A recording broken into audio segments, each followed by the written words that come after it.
Olá pessoal, boa tarde, tudo bom? Tem um pessoal ainda para entrar, enquanto todo mundo vai se ajeitando, entrando aqui na live. Vou começar me apresentando e já dando a introdução à live que a gente vai fazer hoje, tá?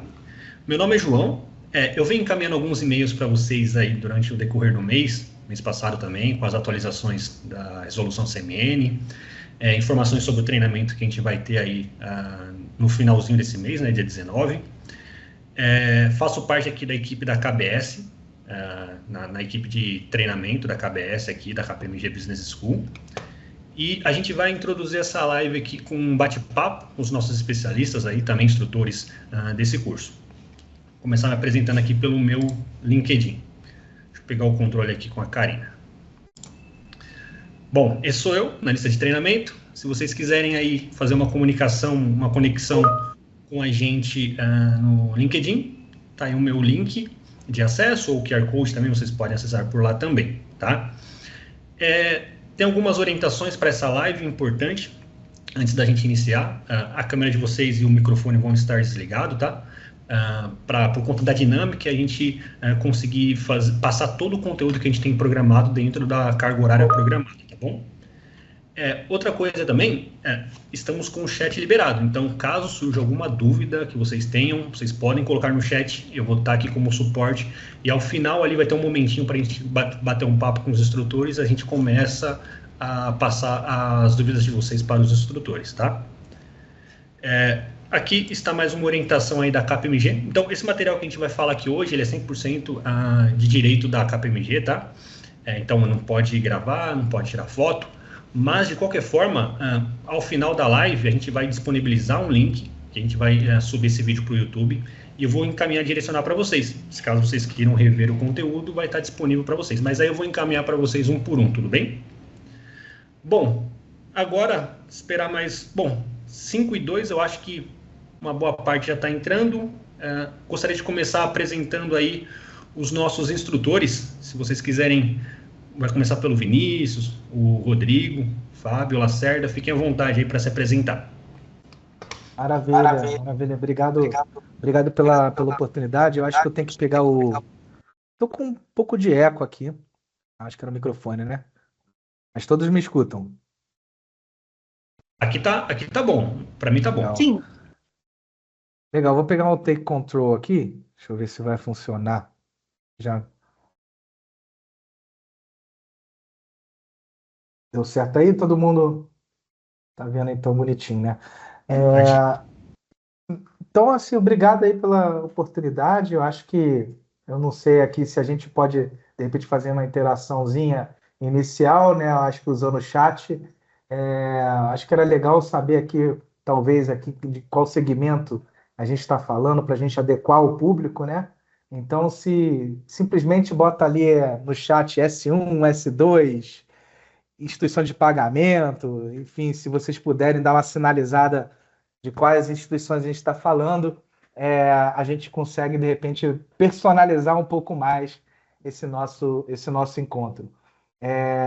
Então, o processo de harmonização do IFRS no Brasil está super conhecido, a gente teve bastante interação com o mercado para trabalhar o tema, né?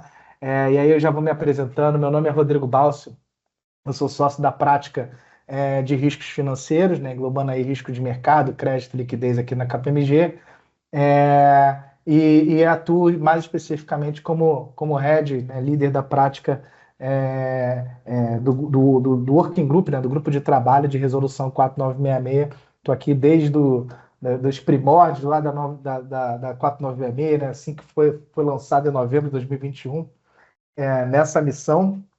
E ao meu lado eu tenho aqui, hoje, estou acompanhado pelo Vinícius Andreattini, que é o sócio-diretor da prática de accounting da nossa firma, e também lidera aí as práticas de contabilidade aplicadas à resolução 4966 FS 9, e o grande mestre Fábio Lacerda, né, ex-Banco Central, aí tem uma jornada de cerca de 28 anos aí no Banco Central. Hoje ele lidera a prática de riscos regulatórios aqui na KPMG. E aí eu já vi aqui que tem bastante gente aqui respondendo S4, S3, né? Tem S5 também, tem IP. Então sejam todos bem-vindos. Já deu para perceber um pouquinho aqui o perfil do público aqui, para a gente poder direcionar o tema. E aí a gente, quando fala, pode falar um pouquinho, Andretini? Ô, Balsa, não, só Comentar queria alguma coisa? falar para quebrar um gelo aqui. Você falou que tá desde do começo da 4966, o pessoal acha que você é novo, né? Mas na verdade você deve estar muito antes lá do edital 60, tudo, né? Faz tempo que a gente está nessa jornada aí discutindo. Uma longa jornada. Eu já vou completar ano que vem, eu completo 20 anos de KPMG. Nesse meio do caminho, antes mesmo de qualquer discussão de 4966, eu passei 5 anos no departamento de pesquisa de instrumentos financeiros da KPMG para posição firme em FRS 9. Então, FRS 9 para 4966 foi quase que uma coisa natural, um processo natural de ser embarcado aqui. Então, acaba sendo uma longa jornada e começa a entregar um pouco a idade também, né? Os poucos fios de cabelo que já começam a ser protuberantes aqui, né? Na verdade, eu estou falando que minha testa que está crescendo porque é cérebro, é conhecimento. Mas, na verdade, a cabeça está caindo mesmo, né? Então, mas obrigado, Vini, por relembrar. E, assim, a gente, nessa história toda, é toda uma jornada mesmo, né? A gente tem lá desde 1987, né, do plano de contas do COSIF, onde já nasce a primeira assimetria regulatória. Para falar um pouco de jornada, eu queria checar. O Lacerda está por aí já, gente? Sim, tô aqui, Balsa. Tá aí. Ah, tá bom. Então aí, Lacerda, eu acho que eu vou deixar um pouquinho com você para dar esse overview aqui de jornada, né, desse dado histórico aqui importantíssimo. Sim, senhor. Já que o assunto é idade e testa em crescimento, eu também estou nessa jornada de fazer a minha testa encontrar a nuca, né? Elas vão chegar daqui a pouco a se encontrar. Mas, assim, legal falar dessa jornada, porque... E também legal falar de idade, porque eu comecei minha carreira na auditoria independente em 1991. Então, Trevisan Auditores. Em 94 eu entrei no Banco Central, em 2022 eu vim para a KPMG. E por que eu falei em 1991? Porque eu ainda peguei o finalzinho da implantação do COSIF. Vejam, eu acho que a primeira mensagem que a gente precisa deixar muito clara aqui com vocês, na verdade são duas mensagens importantes. A primeira é que, de fato e definitivamente, a gente não está falando aqui de IFRS 9, a gente está falando do Bacen Gap. A gente está falando da regra proprietária do Banco Central sobre a contabilidade de entidades reguladas. Essa é a primeiríssima mensagem que vocês precisam ouvir nessa live. E isso vai mudar a vida de vocês, já está mudando de forma muito significativa. E a segunda mensagem, ela está relacionada com esse elemento histórico. Quando eu entrei no Banco Central em 94, uma das áreas que eu trabalhei foi a área de regulação, e eu tive a pachorra de buscar o relatório do grupo de trabalho que foi constituído na década de 80 para a criação do COSIF. E era muito claro naquele momento que o COSIF ele não surgiu por um desejo insano de intervir na contabilidade, mas o COSIF, como nós conhecemos hoje, ele surgiu de uma demanda da supervisão por ter números padronizados de todo aquele conjunto de entidades que você tinha em funcionamento paralelo. Eu não sei se vocês lembram, mas a primeira experiência de conglomerado que nós tivemos na regulação brasileira foi o então conglomerado financeiro, era o 4040, que foi criado aqui com o COSIF. Você tinha planos contábeis padronizados por tipos de instituição, uma do banco comercial, outro da cooperativa, outra da consórcio, etc. Consórcio na época não existia no Banco Central, mas da leasing, da corretora, eram planos contábeis diferentes. E o Banco Central, a área de fiscalização do Banco Central dizia, gente, assim eu não consigo supervisionar. Eu preciso tudo isso dentro de um mesmo padrão. Eu preciso considerar todas essas entidades como uma só entidade. Ele cria o conglomerado financeiro e ele cria essa padronização única de contabilidade. Por que isso é importante numa live sobre 4966? Porque a 4966, ela não somente não é o IFRS 9, como também não é apenas e tão somente uma intervenção regulatória do Banco Central sobre questões contábeis. A 4966 ela preserva esse objetivo fundamental do Banco Central de tratar a contabilidade como uma fonte prioritária de informações para a ação de supervisão, para o monitoramento da estabilidade do sistema financeiro, para o monitoramento da solvência das firmas reguladas pelo Banco Central. A 4966 e toda a repercussão que ela traz sobre COSIF, sobre SCR, lá na frente, agora já, né, sobre DLO, etc., tudo isso é parte de uma intervenção do Banco Central que sim tem por objetivo reduzir assimetrias com padrões internacionais, mas com essa forte carga prudencial embarcada. O que eu chamo de carga prudencial embarcada? Exatamente aquilo que os contadores têm arrepios e efetivamente pruridos com as tais das assimetrias em relação ao IFRS 9. E eu já adianto, essas assimetrias não são incompetência. Essas assimetrias, pelo contrário, são absolutamente conscientes, desejadas, deliberadas. Porque a 4966 e o Bacen Gap, acima de tudo, eles servem a um propósito de monitorar instituições financeiras, instituições de pagamentos, entidades reguladas lato sensu, e assim monitorar a estabilidade do sistema financeiro nacional. Bom, isso para explicar esse primeiro ponto da nossa jornada lá no final dos anos 80. Como eu disse, isso foi um processo gradual. Eu entrei na auditoria em 91. Em 91, quando eu entrei, eu ainda trabalhava com a antecessora da 2682, que foi a afinada Resolução 1748. Né? Isso mostra que realmente estou ficando velho. E com o COSIF ainda incorporando planos especialistas. O COCAN e o COFIN, o de câmbio e o de fundos de investimento, foram os últimos a serem incorporados no COSIF. Mas a gente trabalhava com o COSIF, até que veio a crise.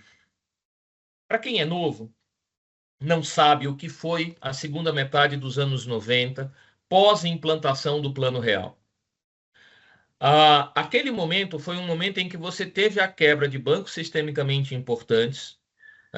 Saiu agora, está saindo, não sei, o filme sobre o Ayrton Senna. Vocês lembram do Ayrton Senna com aquele boné do Banco Nacional? O Banco Nacional era, vamos lá, quase como o que o Santander é hoje, um dos grandes bancos brasileiros. Não era o maior, mas era um dos grandes bancos brasileiros. Quebra nacional, quebra econômico. Bamerindos quase quebra, né? Sofreu uma intervenção para ser transferido para HSBC. Bancos de pequeno e médio porte quebravam, pelo menos assim, alguns a cada mês. Foi uma situação de crise bancária muito intensa. E o que aconteceu? Toda crise traz lições. E todas as lições aprendidas, elas cedo ou tarde repercutem na regulação. Em 1999, nós tivemos talvez uma das melhores normas já produzidas no Brasil, que foi a Resolução 2682, que tratava do provisionamento de risco de crédito. Se vocês forem olhar o 2682 com atenção, ela já incorporava elementos que estão hoje no IFRS 9 na 4966. Você tem coisas hoje na 4966 que são legados da 2682. E essa norma de provisionamento de 1999, ela incorporou uma robustez na nossa regra de provisionamento que nos permitiu suportar de forma bastante razoável todas as crises que tivemos dos anos 2000 para cá, reflexos de crises internacionais ou crises internas, quebra Banco Santos, quebra Pan-Americano. Há um evento de contágio, mas aquilo é contido porque o sistema financeiro estava adequadamente capitalizado e com bons níveis de provisionamento. Crise financeira global de 2007, 2008 em diante, né, com a quebra do Lehman Brothers lá nos Estados Unidos, a maior crise que no meu período de vida eu já enxerguei. E olha que eu vivenciei crise da Ásia, crise do México foi a primeira, lá na época do Plano Real. Depois, logo na sequência, crise da Ásia, crise do real brasileiro, crise da Argentina, crise russa, a crise global. Nada se compara à crise global.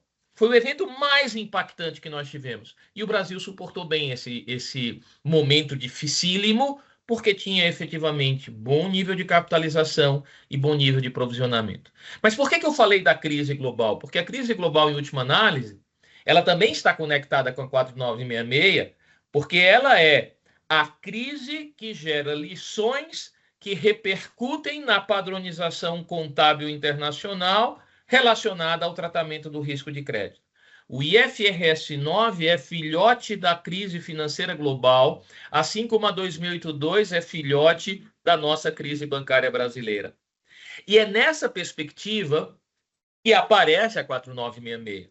A 4966, ela, a um só tempo, é consequência dos aprendizados da crise global que repercutiram no IFRS 9, como também é a sucessora daquela regulação de tratamento de risco de crédito lá do final dos anos 90, que foi consequência da crise financeira, da crise bancária brasileira.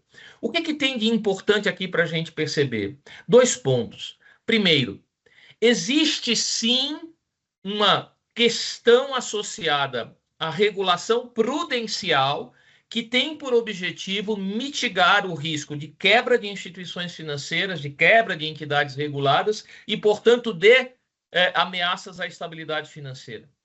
A gente não pode perder de vista esse aspecto. Esse é o primeiro aspecto importante nessa vinculação de 4966 com IFRS 9 e com 2008-2. E a segunda questão importante, isto é feito mais de 20 anos depois, ou no caso do COSIF, 30 anos, mais de 30 anos depois, da implantação de algo que já entrou no nosso DNA. Quer dizer, falar de 2682, gente, quem de nós que opera há pouco tempo nesse sistema regulado, quem de nós tem dificuldade em entender o que é uma carteira D ou o que é uma carteira H? Quem de nós tem dificuldade em entender isso? Quem de nós tem dificuldade em falar dos códigos de subgrupos do COSIF? Isso aqui fica na 1.3, isso aqui fica na 1.6. Isso tudo está introjetado na gente. Esta live está acontecendo em novembro de 24. Faltam só 2 meses para a entrada em vigor da 4966. Mas vejam, esse não tem sido um processo fácil para ninguém. Porque, queira ou não queira, a gente está mudando conceitos, procedimentos, métricas com as quais a gente efetivamente está acostumado há décadas. Coisa que está dentro da nossa formação. A gente foi criado no sistema regulado ouvindo essas coisas. E tudo isso muda. E não apenas muda do ponto de vista de regulação, mas aqueles que estão mais envolvidos no processo de implementação da 4966 têm percebido uma outra postura do próprio Banco Central, da própria supervisão do Banco Central. Eu estava lá no Banco Central quando a gente implementou o Basileia II, por exemplo. Criou o DLO. Gente, DLO foi uma mega mudança, o documento de limites operacionais. Você não tinha a supervisão bancária mandando questionário e fazendo reunião bilateral e participando de reunião com a associação bancária a cada momento. Isso não existia no passado. Vejam que neste ano da implementação, a supervisão bancária brasileira está muito presente nesse processo de implantação. E isso já sinaliza uma outra questão dessa jornada, que é exatamente o 2025 em diante. Eu vou pular para o 2025 em diante, depois eu volto para discutir só mais alguns aspectos aqui. Porque o que acontece? Além da 4966, essa mudança estrutural no COSIF, o Banco Central se apropriando do 6º nível, criando mais rubricas contábeis para monitorar a qualidade das informações da 4966, e tudo isso com uma sinalização que 2025 em diante muda não apenas uma questão regulatória, mas também uma questão de relacionamento com a área de supervisão do Banco Central. A área de supervisão do Banco Central, nesse processo todo, ela está buscando e se municiando de um oceano de dados, como eu brinco, né? Aqui não é data lake, né? Não é lago de dados, é um data ocean, oceano de dados. A supervisão do Banco Central, o Banco Central, está de tal modo buscando informações através de COSIF, através de SCR, através de DLO, que vai permitir um processo de supervisão ainda mais intrusivo, que traga ainda mais questionamentos. E por que isso é importante hoje, em novembro de 24? Gente, se não fizer a coisa direito, vai ter problema. Tão simples quanto isso. Não sei se a gente vai ter tempo de falar muito sobre esse aspecto, mas se você não implementar as coisas como deve implementar, e se você é um S3, você está correndo um risco enorme de o Banco Central chegar em 2025 e dizer, cara, você não tem a menor condição de estar na metodologia completa, vai para a metodologia simplificada.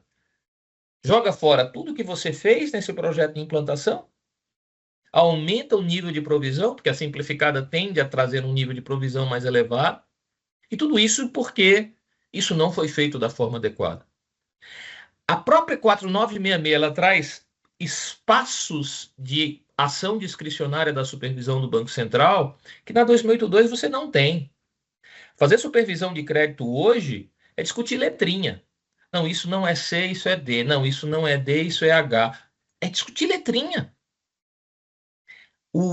A abordagem da supervisão vai ser diferente e a supervisão não vai entrar em campo para tentar entender o que você está fazendo. Porque ela já vai ter a informação dentro de casa. Ela já vai até você sabendo o que você fez, o que você deixou de fazer, o que está aparecendo torto nos números deles. E não esqueçam, ele pega informação granular de todo mundo, sua e de todos os seus concorrentes, de todos os seus pares. 2025 em diante marca a mudança da regulação e a mudança para um outro patamar de relacionamento com a supervisão. E só para finalizar um pouco dessa jornada, acho que eu já me estendi demais, muda a regra contábil, que se assemelha, se inspira no IFRS 9, mas acima de tudo é o Bacen Gap, é a regulação proprietária do Banco Central sobre contabilidade, né? Que tem elementos de IFRS 9, tem elementos de 2082 e tem elementos que o próprio Banco Central acabou de criar por conta dos seus objetivos prudenciais, dos seus objetivos de supervisão prudencial, de garantia de estabilidade financeira, mas tem um outro aspecto aqui que a gente só chama a atenção, além do COSIF, muda também ou desmonta-se a máquina geradora de créditos tributários de provisão para créditos de liquidação duvidosa. Para vocês terem uma ideia, o crédito tributário, em algum grau, eu posso dizer que ele, entre aspas, atrasou a implantação de Basileia III.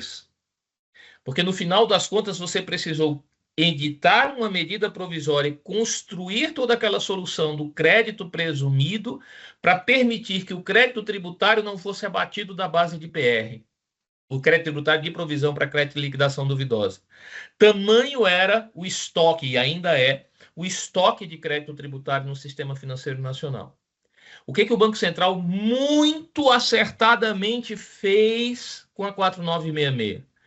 Ele abriu esse diálogo com a Receita Federal para criar uma forma de garantir que na própria contabilidade do Banco Central a Receita Federal pudesse encontrar um número que ela aceitasse como despesa dedutível, que é a bendita da perda incorrida.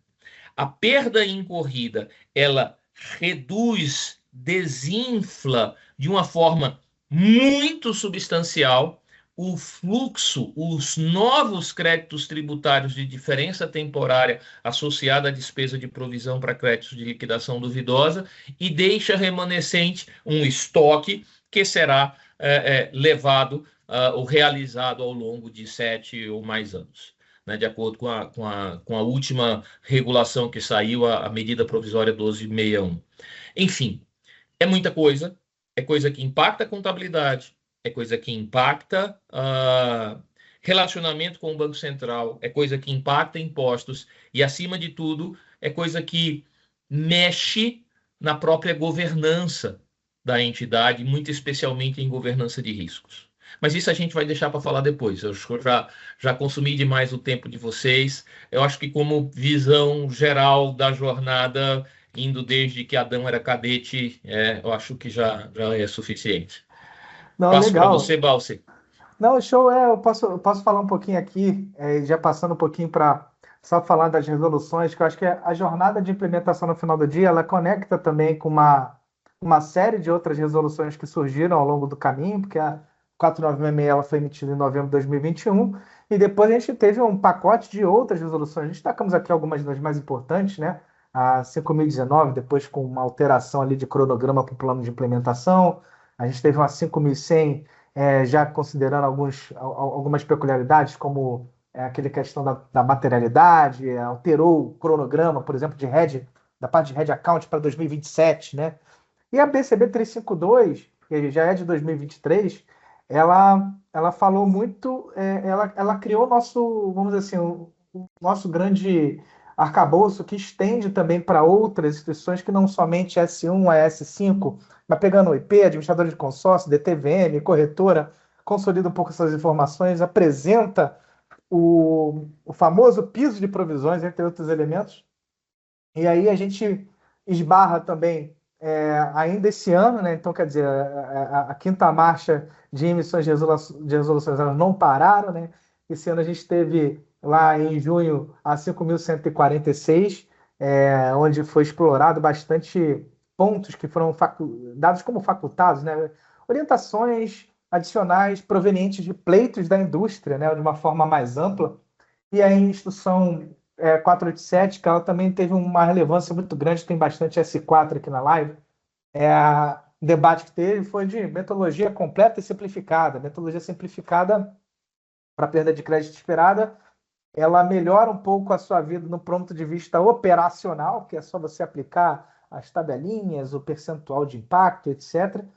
Mas ela cria um desafio da provisão, né? Porque ela chega a ser um pouquinho mais salgada do que a metodologia completa, e a 487 discute essa possibilidade de pleito, né? De você fazer uma candidatura para a metodologia completa em função de uma questão ou outra relacionada a essa provisão da simplificada. E assim, é uma leitura muito rápida sobre a quantidade de literatura que surgiu. Sem isso, além disso, a gente teve os questionários do Banco Central, né? O Banco Central se mostrou bastante participativo, com bastante apresentações para o mercado, para esclarecimentos de pontos, né? Até agora tem eventos que o Banco Central se apresenta e demonstra lá nas apresentações elementos de esclarecimentos, né? E pontos que vão aparecendo que são desafiador, né? A IFRS 9 era desafiadora, a 2682 era desafiadora de outra forma, e a 4966 ela acaba também tendo esses desafios. Aí falando um pouquinho de pesquisa, né, que a gente fez da KPMG e a pesquisa do Banco Central, que eu gosto de brincar, que talvez a gente tenha a chance agora de fazer um antes e depois, ou então expectativa versus realidade, né? Vamos dizer assim. Lá em janeiro, lá, quando a gente estava falando de plano de implementação, a gente fez uma pesquisa que foi publicada em janeiro de 2024. Essa pesquisa começou no final do ano, né, de 2023, e publicada ali, foi para o mercado logo na virada do ano.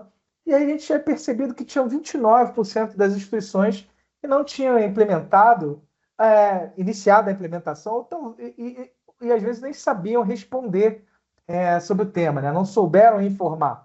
Né? Esse percentual chamou muita atenção, porque é uma implementação que 12 meses às vezes passa voando, né? Ela é complexa, especialmente para quem está na metodologia completa, né?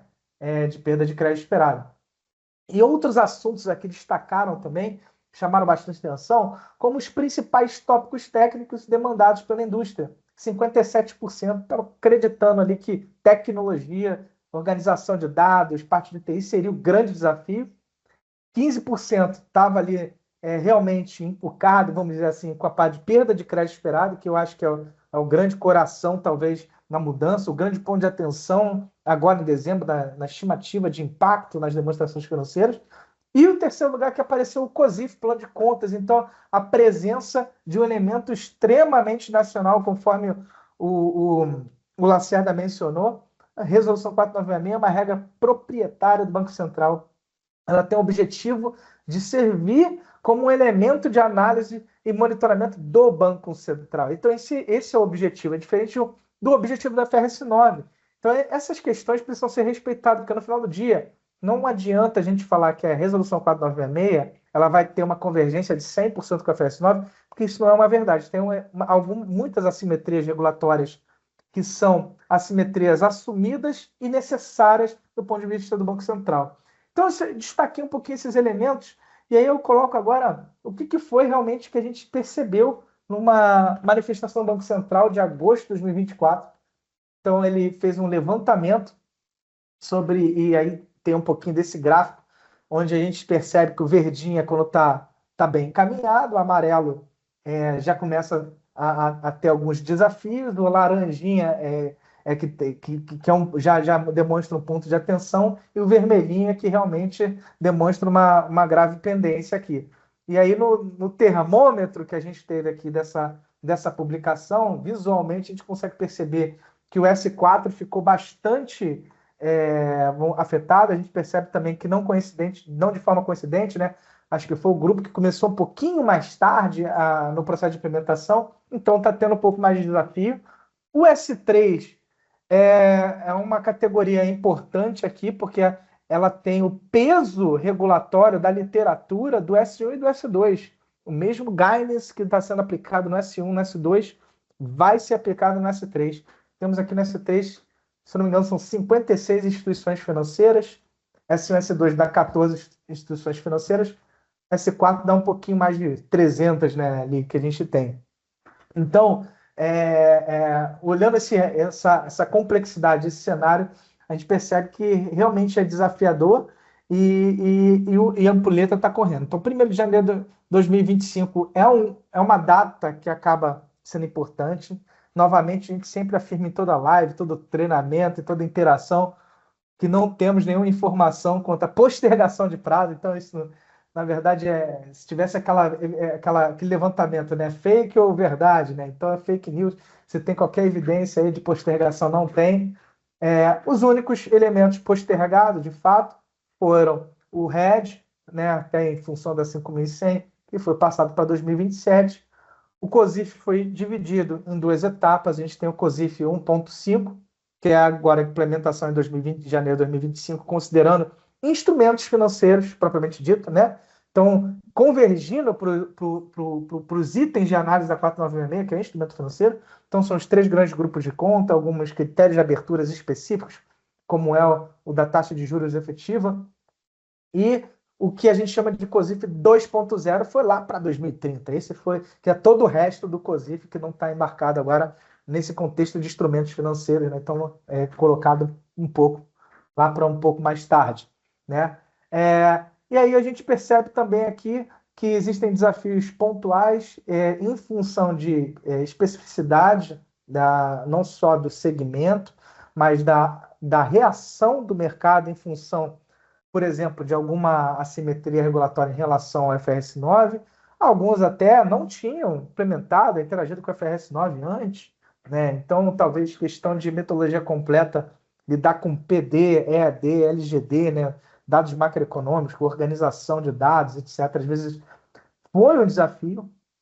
Outros aproveitaram até para reavaliar o IFRS 9, porque o IFRS 9 que estava ali era um IFRS 9 peronomútil, e aí aproveitou esse momento para fazer um reassessment, né? Uma reflexão sobre o IFRS 9 existente. Então a gente tem esse cenário hoje muito próximo da indústria, e eu gosto de falar que a gente tem 3 momentos agora importantes. A gente vai ter dezembro de 2024, que lá a gente precisa aplicar o artigo 101 da BCB 352, que ela fala sobre estimativa de impacto. Então, estimativa de impacto é uma divulgação, vamos chamar de mais light, né, a informação, porque ela é uma divulgação e ela é uma estimativa, não é o próprio impacto. Então, você vai detalhar a sua estimativa de impacto para fins da demonstração financeira de 2024, né, dezembro de 2024. 1º de janeiro de 2025 é um momento de transição, onde você realmente vai fazer aquela avaliação do que afeta patrimônio por efeito de modificação de aspectos de contabilidade. Aí, Vini, depois você pode até enriquecer um pouco esse detalhe, mas tem aqui essa questão de avaliação nesse dia específico, e você tem a data depois, que é, por exemplo, março de 2025, primeiro reporting date, reporting period, que você vai precisar efetivamente mostrar para que a resolução 4966 veio, né? Antes disso, tem o reporte do Banco Central, então não pode subestimar esse tempo intermediário entre 1º de janeiro de 2025 até março, mas eu gosto de pensar nesses 3 momentos para assim, a gente ter muita calma nessa hora, né? Fazer as coisas de forma ordenada. Né? Para quem está na metodologia completa, aqui vai uma avaliação que a gente fez olhando a abordagem geral. Né? Então, a gente fez uma pesquisa com demonstrações financeiras. Essa pesquisa foi publicada também no início do ano, e a gente achou legal trazer aqui novamente para uma reflexão, e aí a gente faz novamente o que esperar, né? O antes e depois, expectativa versus realidade. Se você pegar a abordagem geral da FRS 9, que trabalha também PD, EAD, LGD, né, dados macroeconômicos, modelagem estatística, de uma forma geral, para determinação de perda de crédito esperada, a gente tinha nas divulgações de 2021 e 2022 esse cenário, né, um cenário onde a alocação de estágios estava te dando ali mais ou menos 5% de alocação no estágio 3, mais ou menos uns 15% de alocação ali no estágio 2, e mais ou menos uns 80 e poucos por cento no estágio 1. Né? Isso aqui eu estou falando de S1, S2, e a gente tem uma análise estendida para S3. Tá? Nessa avaliação aqui, percebam, esses 5% de alocação que você tem na carteira para estágio 3, ou seja, que seria o nosso ativo problemático, agora pensando em cabeça de 4966, ele estava gerando uma provisão, né? Ele era responsável por cerca de 50% do total da provisão. Né? Eu espero que isso daqui, que essa alocação de estágio 3, ela aumente, por exemplo. Eu entendo que ao aplicar 4966 comparando com a FRS 9, a resposta mais simplista seria sim. Por quê? Porque a gente tem elementos como, por exemplo, critérios mais específicos para ativo problemático, a gente tem questões de pisos, etc. Alguns elementos técnicos que a gente já vai ver agora no detalhe e puxaria um pouquinho para cima essa provisão. Né? E aí, o que acontece? Se você... Eu não vou esperar que isso que vai puxar vai ser para 10%, para 15% no estágio 3. Então, a boa notícia é que, visualmente, a gente consegue perceber. Normalmente, o que espera se eu tinha mais ou menos 5% de alocação esperada na média, né, nas carteiras, eu não vou esperar que tenha um salto de 10% ou para 15%. Né? Deve ter, de repente, para 6%, para 7%, talvez 8%. Mas cada 1% de aumento aqui, né, dado que 5% representa 50% da carteira toda de provisão, né, do total calculado, cada percentual a mais pode gerar um número importante ali na provisão. Então, é isso que fica o ponto de atenção nessa análise. Aqui é a avaliação estendida para S3. Percebam que tem uma alocação no estágio 3 muito parecida, né, ali próximo de 5%, com alguma oscilação quando a gente vai para estágio 1 e estágio 2. No estágio 1 aqui, a gente tem no S3 uma alocação um pouco maior do que no S1 e S2, né, até por algumas características. E também tem que aqui com base nas demonstrações financeiras, né, gente? A gente pegou aqui 22 instituições do S3, mas a gente não fez uma auditoria das demonstrações financeiras de todos aqui, quanto às divulgações das informações, mas dá para ter uma boa percepção estimativa e começar a trabalhar com o número, né, com o que importa e que acho que a gente vai precisar para a estimativa de impacto. Olhando o que faz essa estimativa de impacto andar. Um dos elementos aqui é as definições de critérios de alocação de estágio. Né? Então, a questão de perda de crédito esperado nos próximos 12 meses na alocação do estágio 1 continua igual da FRS 9, quando você vai para 4966.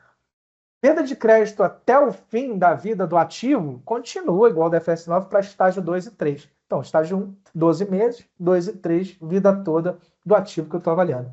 Agora, o critério de alocação de estágio está bem diferente.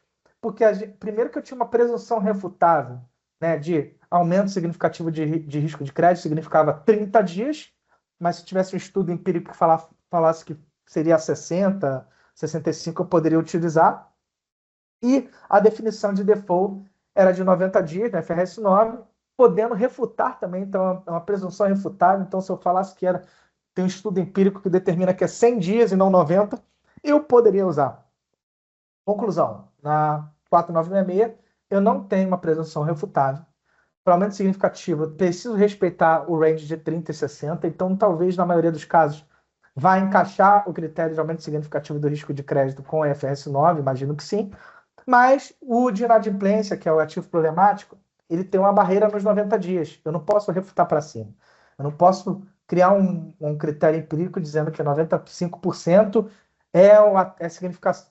significa atraso para eu conseguir definir ele como ativo problemático. Então, quer dizer, ele acaba trazendo uma perspectiva mais conservadora, o que te provoca a ideia de potencialmente você ter, para um dado cenário, né, que eu tratei lá 100 dias, por exemplo, no FRS 9, para a presunção refutável de ativo problemático, e eu não posso poder usar esse mesmo recurso na 4966, eu vou ter um pouquinho mais de alocação no estágio 3. Então, mas somando essas questões, isso vai te dando um impacto. E isso daqui, por exemplo, é a curva, desenho de curva aqui da carteira C5, né? Existem 5 carteiras detalhadas na 4966, na BCB 352, onde você consegue categorizar cada carteira ali, C1, C2, C3, C4, C5, tem uma qualidade específica onde você consegue falar, meu ativo ele precisa estar sendo considerado de acordo com a C5, ou com a C1, ou com a C3. Né? Então, é um dado prescritivo, isso não existe também na FRS 9, esse tipo de avaliação. E também não existe a questão de pisos. Ou seja, no momento que eu tenho que fazer a avaliação de pisos, isso significa que é o total da provisão que eu calculei, comparada com o piso, o dos dois, ou maior. Isso quer dizer também, no cenário de carteira de inadimplidos, né? Ou seja, eu estou falando de alocações de estágio 3, que eu tenho uma tendência de ter vamos dizer assim, uma gordurinha a mais ao utilizar como ingrediente os pisos de provisão. Não vou me alugar tanto agora no período de crédito esperado, vamos também ver outros assuntos, né? Acho que a gente tem bastante coisa para falar de contabilidade também, Vini. Obrigado, Balsi. E é exatamente isso, né? Eu, como contador, eu sempre escuto essa conversa, sei que o Lacerda gosta da parte regulatória prudencial, você puxa para o risco de crédito, risco de mercado, eu puxo para a contabilidade, exatamente porque no final, 4966-352 vai afetar a ponta final da contabilidade, seja para fins regulatórios, seja para fins de reporte mesmo para o mercado. E a gente sempre separou em 4 grandes grupos contábeis, mas cada vez mais que a gente trabalha com implementação e discussões com o mercado, a gente vê que a parte contábil não anda sozinha, né? Então a gente tem essa coluna do lado direito rosa, que são tudo que suporta e também estão atrelados a essa questão da 4966-352. Quando a gente fala da parte contábil, são esses 4 quadradinhos, a gente separou a parte de classificação e mensuração, que é o quê? Exatamente quando a gente fala assim, no final das contas, como que eu vou contabilizar o meu ativo financeiro, o meu passivo financeiro, se ele vai ser custo amortizado, se ele vai ser a valor justo por meio dos outros resultados abrangentes, pelo meio do resultado, como que eu calculo a taxa de juros efetiva, né, o reconhecimento de juros das minhas operações. Então esse é o primeiro grande bloco que acaba afetando muito a contabilidade. A gente passou bastante também a parte de perda esperada, né, você já comentou bastante dos parâmetros, mas também é um grande grupo que anda também junto, muito ligado ao 496352. Head Account era um tópico no começo muito discutido, agora acabou perdendo um pouco de espaço, muito mais para o Banco Central dessa respirada, nessa aliviada, colocando um pouco para frente. E no final, obviamente, a gente bate nas questões de divulgação, né? Depois de uma implementação e depois da parte regulatória, como que eu vou divulgar isso para o mercado, tanto numa visão qualitativa quanto numa visão quantitativa? E quando a gente fala toda essa jornada de 4966-352, o suporte de determinadas frentes também são muito relevantes quando a gente fala, por exemplo, de governança e modelo operacional, né? Vamos pensar um pouco aqui na parte de modelos de crédito. Muito se discutiu, além da parte conceitual, também da governança sobre isso, né? Questão de validação de modelos, como que a minha área interna está validando, dando conforto, seja ela também proprietária, ou seja, ela um terceiro fazendo esse suporte de validação interna. Como que faz a minha parte de governança sobre o modelo de negócio? Então, se vocês pegarem lá 496, ele fala que o modelo de negócio precisa ser aprovado pelo conselho de administração, por exemplo. Então, a gente começa a trazer governança junto com contabilidade. E, obviamente, também num momento que estão com muitas informações, dados estruturados e não estruturados, a parte de tecnologia tem um papel fundamental, seja ela com vendedores externos, seja eles internos, e cada um com o seu desafio. Quando a gente fala de vendedores externos, fala, puxa, eu estou deixando para um terceiro, ele vai resolver para mim, mas a gente vê que tem muita discussão no mercado que é o quanto que eu fico na mão de determinados vendors para resolver o meu problema. Estamos chegando aqui no final da processo de implementação, ainda não consegui todas as respostas, todas as funcionalidades, eu não consegui ainda testar muita coisa, acaba ficando na mão de um terceiro. E também temos um outro lado da moeda, que é quando eu tenho internamente, né, faço a implementação de determinados parâmetros, determinadas normas contábeis com o meu time de tecnologia, como que isso conflitou, né? Não falei mais que conflita no presente, mas já tem que pensar um pouco no passado, quanto que isso conflitou com N outros projetos de negócio mesmo, e até de tecnologia, e como que a 4966 foi dado prioridade nisso frente a outros projetos. Foi muito comum a gente ver esse processo de implementação, projetos relevantes que não eram de 4966 terem que ser postergados para dar prioridade na implementação desses parâmetros e homologações de todas essas normas contábeis que a 4966 trouxe, exatamente porque não dá tempo de fazer tudo. E teve discussões de meses e meses para conseguir fazer um planejamento. Então, a parte de arquitetura de dados e tecnologia também teve um papel fundamental, e pode ser que, inclusive, você falou um pouco lá da CMN 5146, que trouxe alguns reliefs para o mercado. Acho que o importante aqui, por exemplo, é a questão da remensuração de ativos reestruturados. 4966 falava que você teria que fazer a remensuração disso utilizando a taxa de juros originalmente contratada. O mercado já falou que era difícil conseguir essa informação, não tinha dados estruturados, e agora deu uma postergada até 2027 você ter uma possibilidade, né, a faculdade de remensurar esses ativos reestruturados utilizando a taxa de juros repactuada. Então já foi uma resposta a esses desafios de arquitetura de dados que foram identificados durante o processo de implementação. Também entrou, né, a 14467, que a gente não vai se aprofundar muito aqui, mas também andou de maneira muito relevante junto com toda essa parte, somente de perda esperada, como se utilizaria esses créditos, e também tivemos evoluções recentes nesses assuntos. Até o pessoal pensava muito numa visão de recolhimento de imposto apenas, mas a questão da parte de crédito tributário, que veio depois, somente agora no final do ano, nesse segundo semestre, que já surgiu uma nova discussão do aproveitamento desses créditos mais extensivos, até porque depois do processo de implementação se viu os impactos que isso poderia dar em algumas instituições. Acho que a parte do Lacerda já cobriu bastante do COSIF, que acaba não sendo apenas uma visão contábil, mas regulatória também. E no final a parte de acompanhamento de tudo isso, né? Então como que tudo isso vai realmente acontecer na virada de chave em 1º de janeiro de 25? E como que eu vou conseguir acompanhar todas essas evoluções, sejam eles em modelos, sejam eles em modelo de negócio, né, modelo de crédito, modelo de negócio, teste SPPJ, tudo isso que a gente está fazendo um compilado nessa virada de chave, ela vai ter que ser acompanhada nos próximos anos, meses, porque é vivo, né, é um organismo vivo. As coisas vão mudando e novos processos, novos controles internos tiveram que ser criados para conseguir garantir tanto o processo de implementação quanto a manutenção e monitoramento de tudo isso que a gente está falando aqui, né? E quando a gente vai para o próximo slide, que a gente fala um pouco mais da parte técnica de contabilidade, esses são os assuntos que normalmente a gente se confrontou muito, discutiu muito, seja internamente, seja com o mercado. Porque quando a gente fala inicialmente lá, leu a resolução da 4966 lá em 21, ninguém tinha dúvida, tá todo mundo muito certo. Quanto mais você vai se implementando, você vai identificando as especificidades de cada casa, de cada operação, e os tópicos que nós confrontamos muito aqui durante esses meses de implementação e discussão. Tivemos a parte do ativo problemático, acho que foi um dos principais aqui, na questão da concessão significativa para você poder fazer algumas determinações. Cada casa tem uma visão, cada casa tem um percentual, um valor, uma característica de acordo com o negócio, e você fazer esses tipos de alinhamento sempre é um desafio também para uma visão regulatória. Parte de piso de provisão traz muito a visão que o Lacerda colocou no começo, né, da visão prudencial. Então, o IFRS 9 ele traz você um pouco mais livre para definir os parâmetros de perda. O Banco Central chega e fala que também não é bem assim. Você pode definir, mas até certo limite. Quando você começa a já ter um pouco de atraso, determinadas carteiras, você vai ter que aplicar esse piso de provisão, né, exatamente por essa visão prudencial de toda essa organização do Sistema Financeiro Nacional.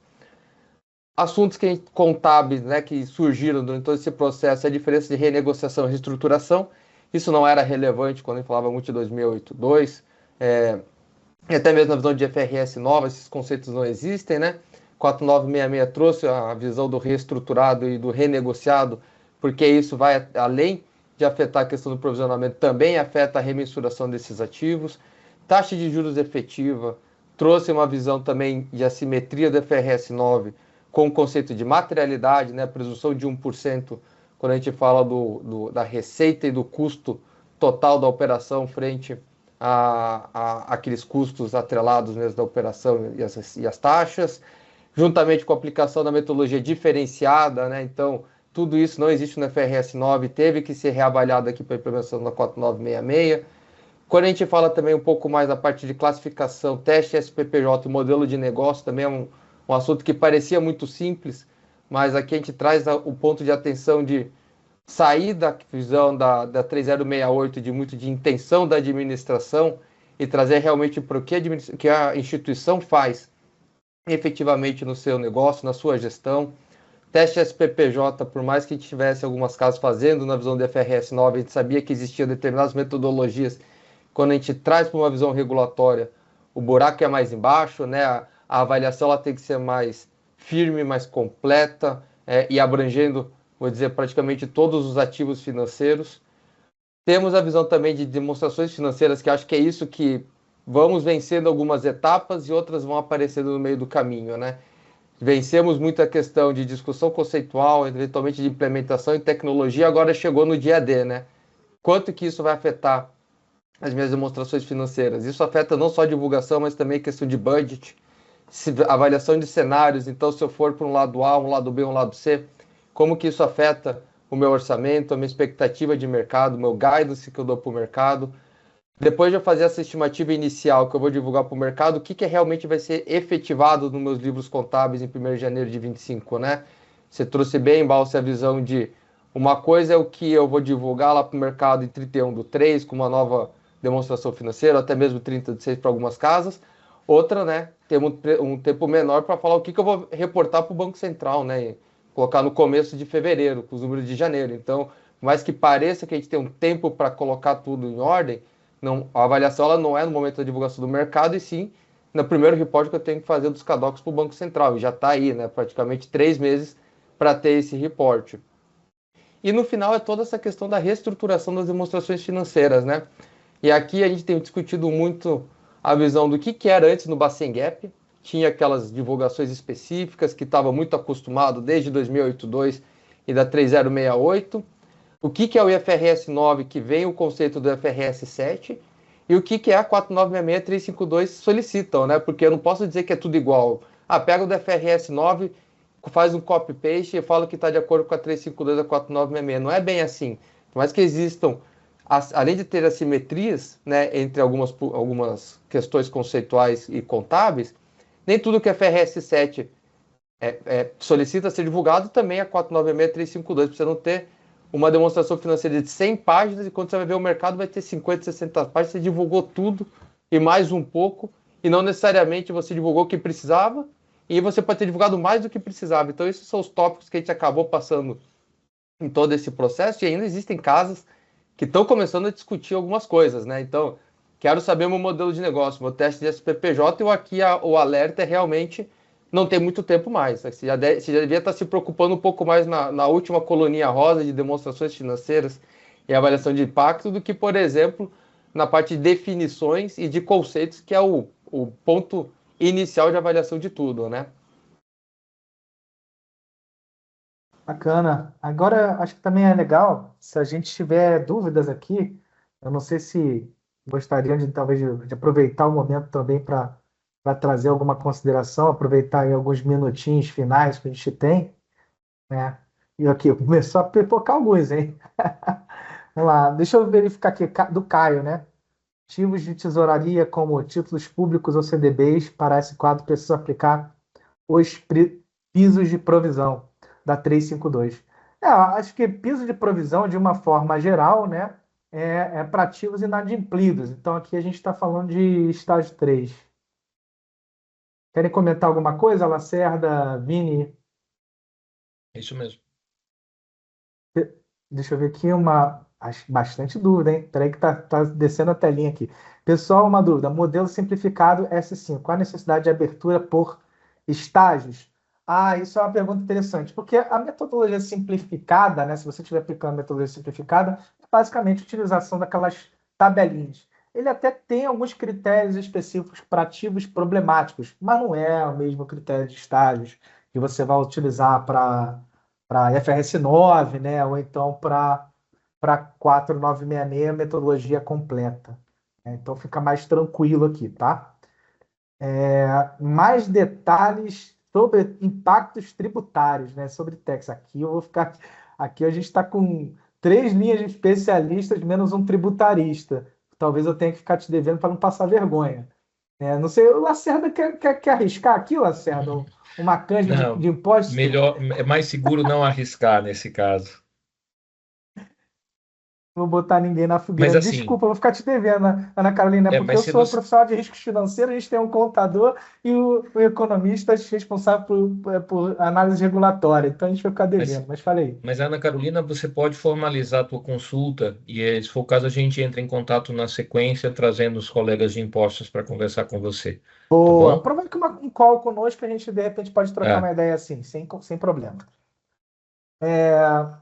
O novo plano de contas de 2025 não terá atributo mesmo? Quer comentar, Lacerda? Não, assim, essa é a ideia, de acabar com os atributos. Na verdade, existe todo um planejamento de ajuste do COSIF, que a gente inclusive tem o COSIF 2.0, né? Ainda como algo que o Banco Central planeja implementar, e o COSIF 2.0 aí vai ser uma mudança absolutamente radical do COSIF, vai mudar tudo que a gente conhece hoje de estrutura do plano de contas. Mas o Banco Central está fazendo isso de maneira faseada, e o COSIF 2.0, por exemplo, vai para 2030, no último ajuste que foi feito. Mas essa é a ideia, de acabar com os atributos. E sobre a sua outra pergunta, Bruno, aí a gente consegue sim responder, porque aí é um pouco mais simples. Não, a 14467 não se aplica para as instituições de pagamento, você tem razão. Pô, essa eu queeria responder, porque é a única de tax que eu ia saber responder, pô. É Só a porque é o única de artigo tax que eu 1, ia né? Só saber. porque é o primeiro artigo. Pô, Você parou queria ali, né? Você responder parou no uma de artigo tax para 2. depois tirar onda com o Morivan e com o Carlos Cruz. Vamos lá, tem mais pergunta aqui, gente. Dia 5/11 já alteraram os COSIF É, novamente, é verdade. isso é uma delícia para quem está fazendo a implementação, né? Assim, às vezes dá a entender que alguém lá em Brasília não sabe que isso tudo precisa envolver ajuste em sistema, etc., plano de contas, depara, roteirização contábil, mas infelizmente essa é a realidade. E assim, a gente que está com um projeto de implementação, imagina o nosso sufoco, né? Porque quando a gente vai apoiar os nossos clientes na implementação do COSIF 1.5, a gente faz todo o deparo do COSIF atual para o COSIF 1.5, revisita toda a roteirização contábil. É o que eu digo sempre, o COSIF 1.5, que é o novo COSIF com 6 dígitos, ele altera até o roteiro contábil da folha de pagamento, a depender de qual seja a tua estrutura de contabilidade, né, do teu ledger interno. Enfim, mas esse é o fato, Fabiano. Esperemos que tenha sido a última mudança antes de dezembro de 25, de 24, né? E a boa notícia é que agora eu descobri que a gente conseguiu responder a pergunta da Ana Carolina. A pergunta dela era sobre IP também, Lei 14467. Pô, se eu soubesse essa pergunta, eu ia tirar uma onda aqui, né? Não, deixa comigo que eu respondo. É Show de isso aí. bola, gente. E, Tem mais alguma? Tem mais de 2 minutinhos aí. Manda a pergunta aí que a gente tenta endereçar.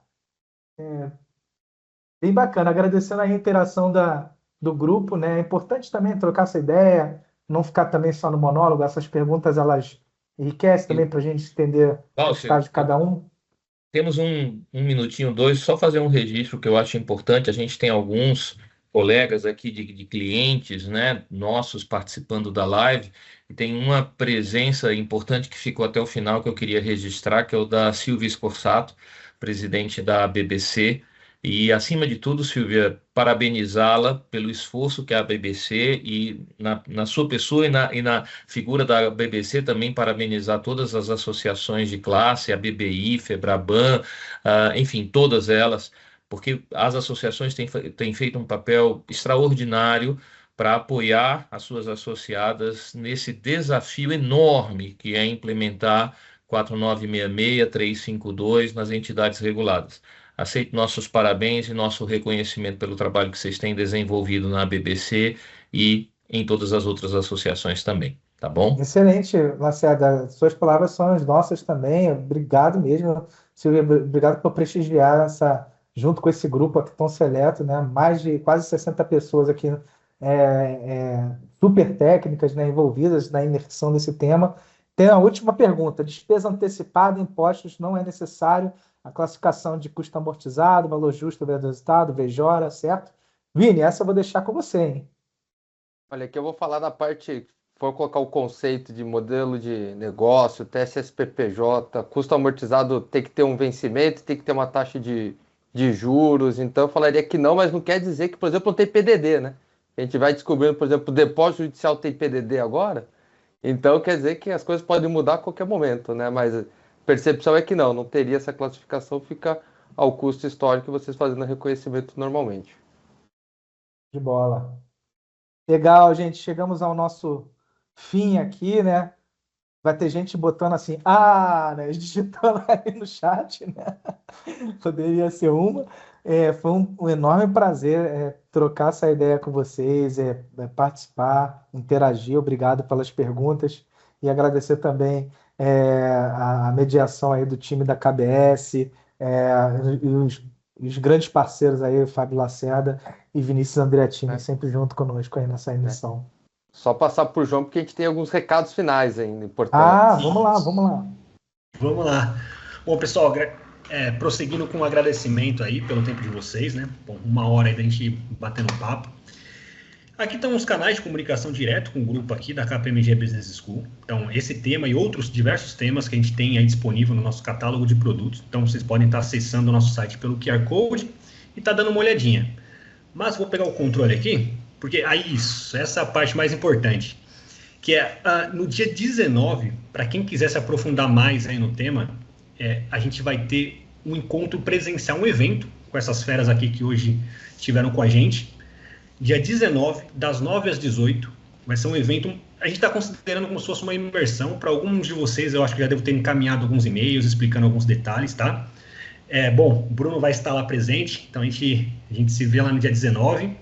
Se tiver mais alguém aqui que tiver interesse, bom, João, quais são os detalhes? Me passa mais informações. Podem ficar tranquilo que eu vou encaminhar para todas as informações, todos os inscritos na live aqui vão receber todas as informações.